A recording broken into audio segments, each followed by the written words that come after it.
You know, I mean, if I was in this mentality of I don't buy anything, I wouldn't come to the beach because I have to buy an umbrella and I don't really need it, and, you know, all this stuff.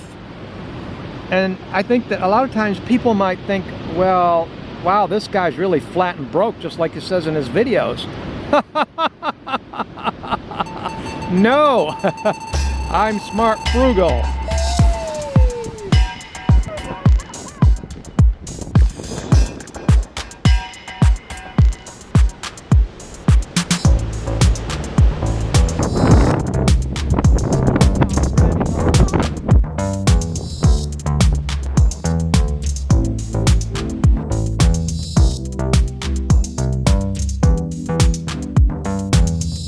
I see things like this get a lot of traction. I don't buy anything. I also see like minimalism videos with a guy sitting in the living room all spiritual, crossing his legs, and there's nothing in the room, and this is all just the rage. It's interesting entertainment. It's a stage. You know, it's interesting entertainment, and there is something to it. I mean, there are times, no question about it. I'm going to go into this subject on this video in order to encourage some people to understand that it isn't really necessary, and how our thinking, sometimes these kinds of ideas become a fad, and it interferes with proper thinking in order to achieve you know, a level of comfort and abundance and freedom. Now, there are always exceptions to these kinds of ideas. Like, for example, if you're a nomad, which we did travel around quite a bit when we went to Europe. I had to get rid of 95% of my stuff, and I did this several times. We both had to just dump all of our stuff because of airlines and travel and everything. And so I know there's exceptions, and as painful as that was, it's not like anybody put a gun to our head and made us do it. It's because we wanted to travel. You know, we wanted to do something, and we wanted to achieve something. And for that purpose, it's called, what we call it, you know, there's a practical amount of minimalism, and there's a practical amount of not having stuff.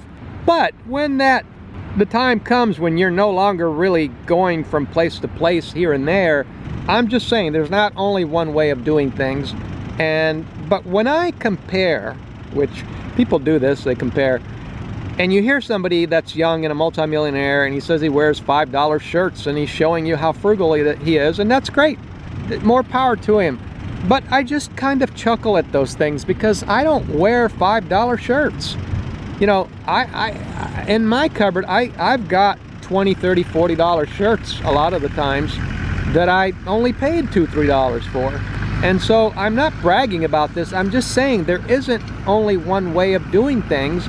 And when a person is listening to people talk about how to get ahead in life, be careful who you're listening to, because, you know, the advice doesn't necessarily apply to everyone on an even basis.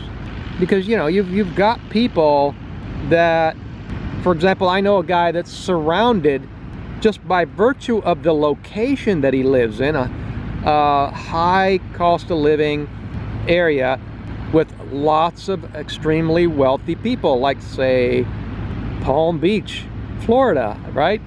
And I know people like this that they sell luxury goods to these people. And of course, if you happen to be in a spot where you're in front of millionaires, great. If you've got a service or a product that millionaires are buying from you, you're gonna do well.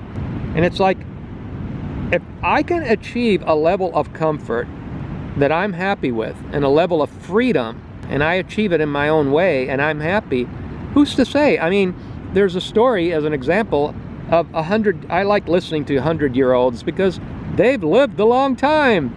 And I love listening to 100-year-olds that have been happy. I was listening to this guy that has been retired. He's 100, and he's retired for 50 years. And what is his day like? He drives the same truck he's had for 40 years. Like he says, hey, there's nothing wrong with it. It still starts and it still runs. He's not a commuter, he's retired. He doesn't drive it very far. It lasted him his whole life. It's an old truck. If you see a guy driving an old truck, you don't think much of it, right?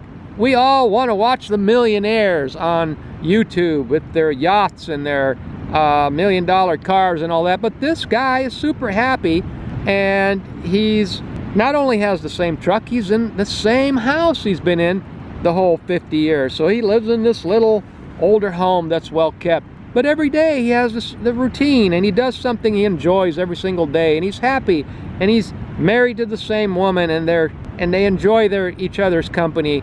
And it's just an amazing story to me on how different people achieve happiness, and the true happiness that I see in this particular man and this couple is that they achieved a level of freedom. And it wasn't because they don't buy anything, which was what we were started out talking about.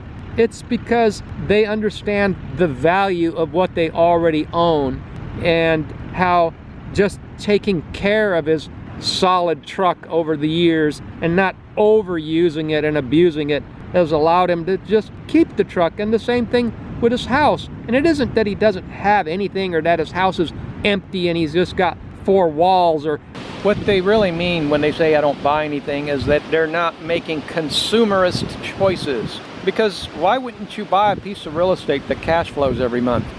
Why wouldn't you buy a website that cash flows every month? I've done that. You know, why wouldn't you buy, you know, a ticket to where you want to travel? You know, why wouldn't you buy good food? Or they're talking about things that you, and even talking about things that you don't need. Buy what you need, buy what you don't want. You know, it's like, what difference does it make? I want to go to the beach. You know, if I can go to the beach, I don't really need to go to the beach, but I could argue, yes, I do. I do need to go to the beach. I need it for my relaxation. I need it for my rest and my peace and tranquility. You know, you could say, well, I don't need to buy this umbrella. Like, I go to that store that wants $30 for a used umbrella, a used beach umbrella, and here I am. I get one for $2.50. Why wouldn't I buy that? I mean, $2.50 is less than what they were charging on the beach in Ecuador to rent an umbrella for the day. And I've had this umbrella for the season. I'm just making a point. I'm not saying you have to spend $2 on an umbrella. I'm making a point that talking about I don't buy anything is, to somebody that's smart frugal like me, is silly. I just buy it in a smart frugal way. I don't not buy anything. And it's not like, oh, I don't buy things I don't need. I buy stuff I don't need all the time. I buy them because I want them. I want to go to the beach. I want the beach umbrella. You know, it's just that I just do it as a smart frugal person. So there's so much stuff out there in this oversaturated information age. And I like dispelling and giving a different perspective on a lot of information out there that a lot of it young folks are consuming. You know, I mean, if I was in this mentality of I don't buy anything, I wouldn't come to the beach because I have to buy an umbrella and I don't really need it, and, you know, all this stuff. And I think that a lot of times people might think, well, wow, this guy's really flat and broke, just like he says in his videos. No, I'm smart frugal. But it's exemplary to the level of silliness sometimes that the information age takes things to, and that's, in a way, we're empowered because anybody can make videos and put information out there on blogs and this kind of thing.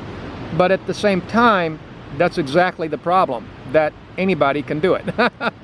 So you have to consider the source.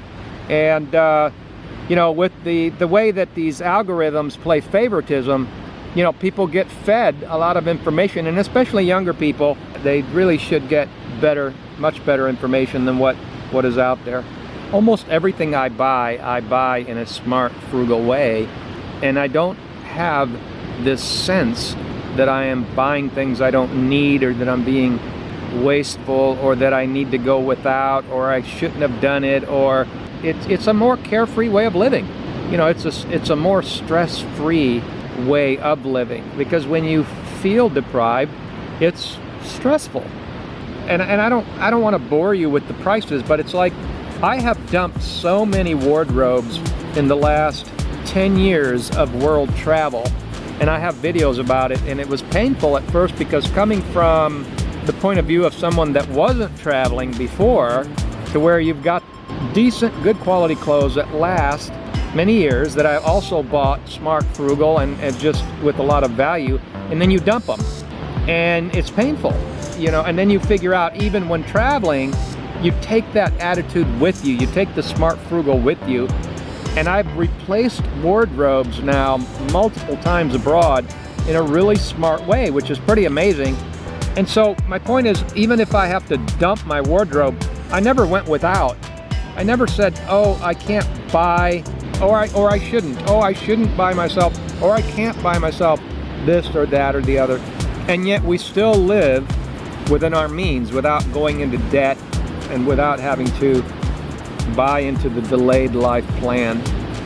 And so if I've helped you think about how to regain your freedom and your happiness and get off that treadmill without feeling like you're listening to all these millionaires and you have to be like them, and you really don't have to be like them in order to achieve a level of comfort and a level of happiness.